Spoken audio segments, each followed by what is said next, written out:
What's up, guys? So, today I've got a small but very important job, tire replacement. Whether it's a bike or a car, tires are the only point of contact with the road, and ignoring them can be very risky. I'll show you why I'm changing this tire today and how the replacement is actually done. Deflate the tires, let's and once you deflate it, actually get started you put it across without the any machine, further ado. and actually you just press it against the walls of the tire so that it comes off loose. And this is what exactly he is doing over here. So once it's come off loose, it needs to actually really come off outside the fitting of the edge of the rims. So he uses this small rod, actually, wedges it in between, and actually he removes it out. Once he does it, he just simply puts it on the machine. So this machine is specifically to remove and add the tires over the rim. The manual labor, actually, sometimes people do it manually, but this place where I have been, actually, it's known for a lot of automated machines, actually, and they do their job really well. So he puts it on there, he places it really well, and make sure that actually it grips properly. So if you could see, the machine has some kind of claws, and it grips the tire properly. So what he would do right now is he simply actually place the machine in such a way that the tire comes off the rim. So you will see the same kind of motion again. You could see he used the same contraption. He put it above the wedge of the machine so that when it rotates, it comes out. You see that? So it comes out. So once it's out, finally you have to do it on the other side of the rim also. So once you do it, it's out completely. Voila, it's so easy. It seems so easy, but when you do it manually, it's a very big labor. It's a tedious job to do. Sorry about the video quality, because I was not having space over there. I could not shoot it, and it was through a see-through glass. So he is removing the valve, and he would be replacing it with a new one. So he lubricates a bit because it has to go and fit into the place. There's a small hole where it has to fit in place.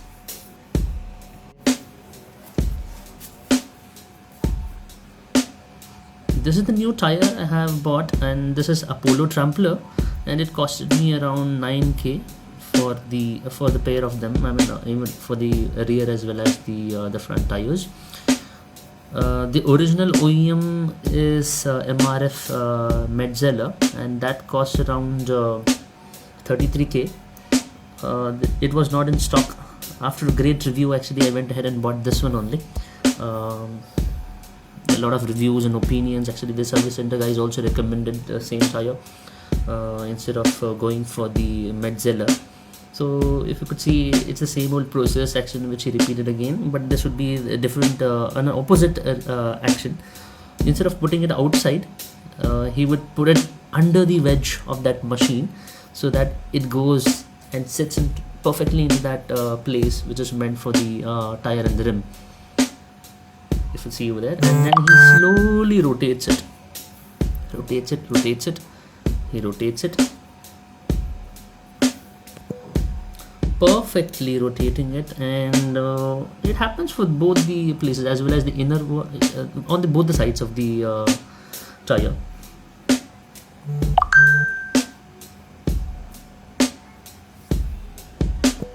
Okay, so right now, since it was already deflated, he would go ahead and actually inflate it right now. You could see he's removing the pin just to check actually if the valve pin is fine. If not, he would replace that also. I think so. But he makes a mistake actually, and he forgets to really put it in there, and he simply goes and inflates it. And coming to the tire pressure, it is really important you maintain proper tire pressure. Actually, if not, that would destroy the tires again. Actually, your tires will be worn out. So the recommended pressure for KTM 390 Adventure for the front tire without the pillion as well as the pillion with the pillion, it's around 28.5. I'm not sure if I have used 0.5 anywhere in India. I'm not sure elsewhere how it is. but here in India I'm not seen, so I usually set it at 29 irrespective of having a pillion or not, if I'm going solo or not. And for the rear one, it is around 29 point 29, I believe. Actually, I'm not really remembering, I'm not able to recall, but with the pillion it's actually around 31.9. I think it's 29.5 for a solo rider, or if when you're going solo, and for with the pillion it would be around 31.9. So I would simply set it to 32 when I'm going with the pillion, and that works really fine for me. And then what happens is, when you inflate too much, the tires become too bouncy actually, and it's quite dangerous. It's a brand new tire, and there's a number actually on the tire which you should look at, and it says, mine says 2125. That means it was manufactured in the 21st week, and it is of the year 2025. And you also make sure that you see the arrow mark which is properly put in there, and place it accordingly on the tire's rim, the rim, because the patterns are meant to be put in a certain direction. If it's in the wrong direction, that would result in a very chaotic manner. Right now what we are trying to do is, we are trying to see if the wheel is properly balanced or not. So he would add some weights if there is some kind of an imbalance. So this is the machine which is being used. So I'll quickly show you how it's done in person. You could see that's my tire, that's my put onto the machine, and he clamps it, and he sees if it's properly placed with that small contraption, if it's properly leveled or not. And he sets the parameters on the machine for it to check properly, and it would spin, and it will find out where exactly it is imbalanced, and it would stop at the point where it is imbalanced. So after you find out where it is imbalanced, he takes a wrench, a spanner, he tightens it over there. You could see he will tighten it at the exact spot so that it doesn't go away anywhere. Alright, and right now what he will do is, actually he'll get the weights, and the weight has a glue to it.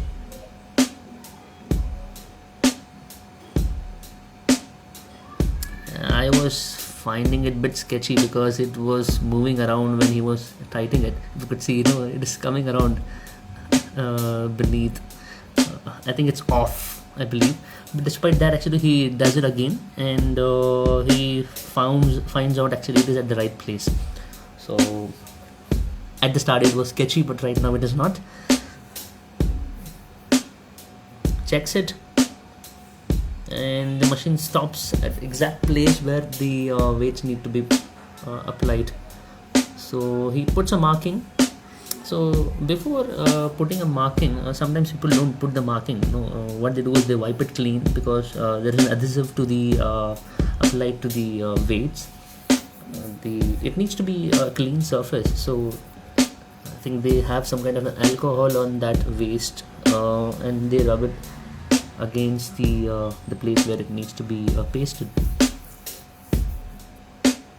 So he puts it there, the place where actually it seems to be a bit off balanced. You could see he's pasting it, and he checks it again if everything is fine.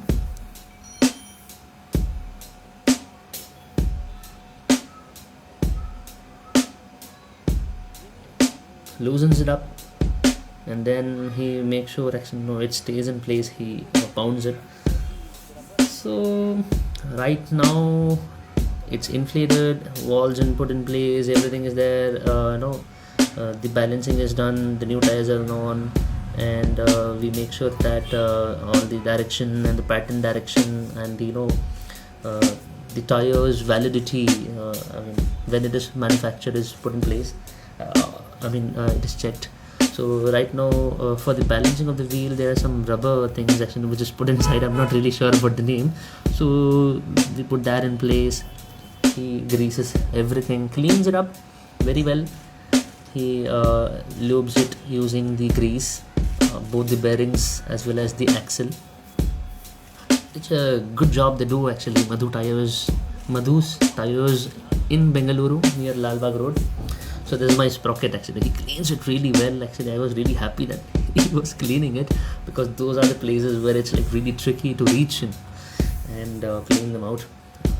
So he cleans all the washers and the spacers, as well as the bearings.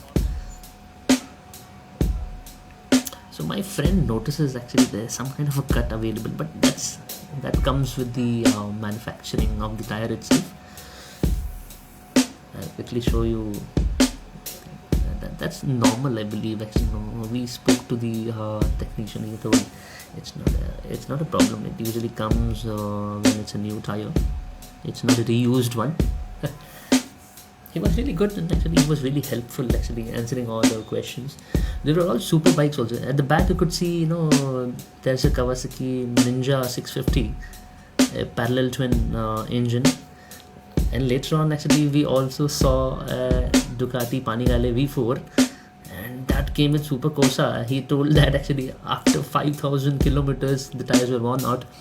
And he's such a great person, actually, answered all our queries, and he was a really good person, actually, a very sweet person. I'll put his Insta handle in the description. You can take a look at that. You can follow him, actually. He has almost 3 super bikes, a Hayabusa, a ZX10R, and also a Panigale V4 Ducati 2024 model. So you could see, right now we're gonna clean the axle, and he did it all by himself. That was really impressive, actually. Whenever I go to the service center, 2 people are involved, but he handles it himself. He simply holds on to the tire by his legs and actually aligns it properly, and then he puts it over there. And I was really happy that my bike would be much smoother. Apparently, after all these things, I was very much excited to put my hands on to my bike after all these things are done.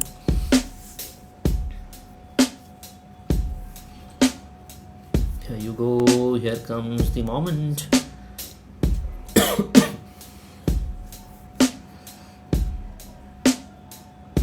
He makes sure the calipers, and the brake calipers are actually put in proper place. He aligns it well. Once he aligns it, he pushes the axle from the other side, from the chain sprocket side. But before that, actually, he makes sure the chain is properly put. He also adjusts the chain slack properly, predetermined. Mostly it is tight, and he slowly pushes in the axle rod from the other side, aligns it well. He's trying to push it with his hand. He uses the mallet, then the plastic one. You gotta push it out. I'll zoom in a bit, actually, to show you how it is coming out from the other side. Here you go. You can see it is stuck, but slowly he takes it on top, and he will simply push it out. Here it's come out, and he places the spacer, and this particular spacer is used to adjust the chain slack. It moves the tire back and forth in the direction towards the handlebar. Vertically, when you're seeing it from the handlebar point of view. And once that is done, he actually uses a small ratchet and actually tightens it up.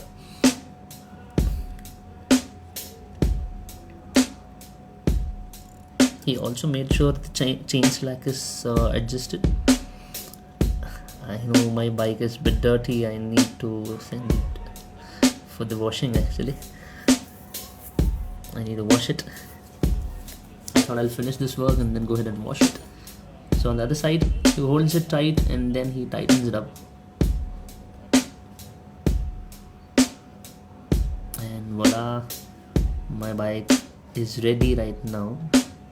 So the next step, what he does in between is, he pumps the brake like this. This is the reason, because since it's hydraulic, the pistons are up there. Actually, it makes sure that this is my friend. He doesn't want to show his face. And Okay, I was talking about the hydraulic. Actually, it needs to be pumped properly so that the brake oil gets circulated and the brake is properly put. I mean, the brake engages. So right now we're gonna repeat the same process with the front tire also. I'm not gonna take this video much longer. I think it's already 15 minutes already. So he removes the calipers, brake calipers, and this has two pistons with only one disc brake, with only one disc,